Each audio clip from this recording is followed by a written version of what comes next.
Now, theorem 8.2 has two corollaries that we want to look at. The first one is an extension that goes from just two groups in our external direct product to n groups in our external direct product. And it says that the external direct product of G1 through Gn of a finite number of finite cyclic groups is cyclic if and only if the groups in our sum are piecewise relatively prime.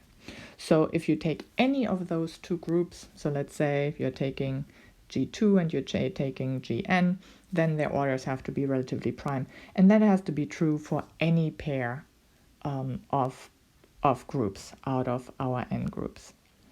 Now the second corollary is specific to Zn, and that says that the group Zn1 times n2 times and so on nk is isomorphic to Zn1 plus Zn2 plus Znk if and only if the ni and nj are relatively prime when I is not equal to j.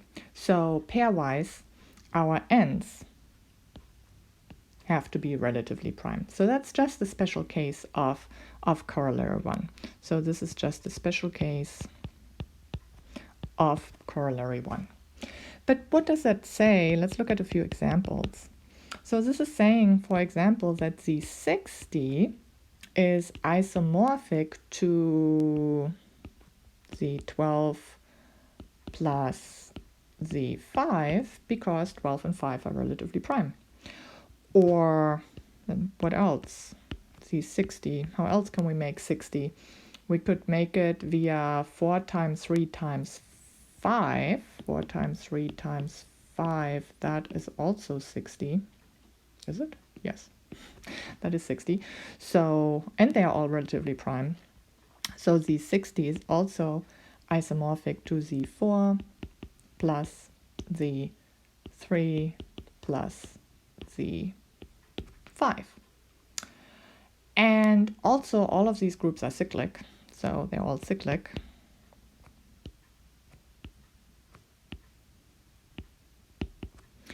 And we know how we can generate the 60.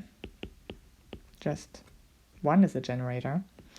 And what's the generator for the 12 plus the 5? Well, 1, 1 would work for that one. Now, let's look at a group of the 60 that's not isomorphic, or an external direct product that's not isomorphic to the 60. And there, what we need to break is we need to break the pairwise relatively prime condition. So one example that would work is the 6 times plus the 5 plus the 2. So that also is a group of order 60, but it's not isomorphic to Z60. And so with our greatest common divisor condition, our relatively prime condition, here what we are breaking is that 6 and 2 are not relatively prime, so the greatest common divisor is not 1. So that's what we broke over here. So we don't have isomorphism of our groups. And if you wanted to convince yourself with tools that we had from before, you could look at order of elements, for example. So the 60 has an element of order 1.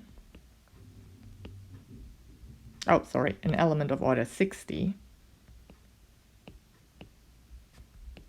namely 1.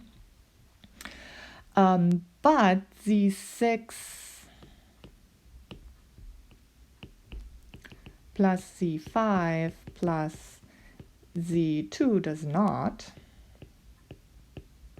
The highest order you can possibly get is 30. And the way that you could convince yourself of that is, so what about in the 6? Every 6 time that you're adding an element to itself, you will definitely get 0, the identity. So every 6th time you're going to get the identity. Here, For Z5, every fifth time you would get the identity, and for Z2, every second time you're going to get the identity. So every time our element in Z6 gives you the identity, the element in Z2 would also give you the identity. So the highest possible order you could get is 30 out of the 6 and the 5 right here. The 2 doesn't give you anything new.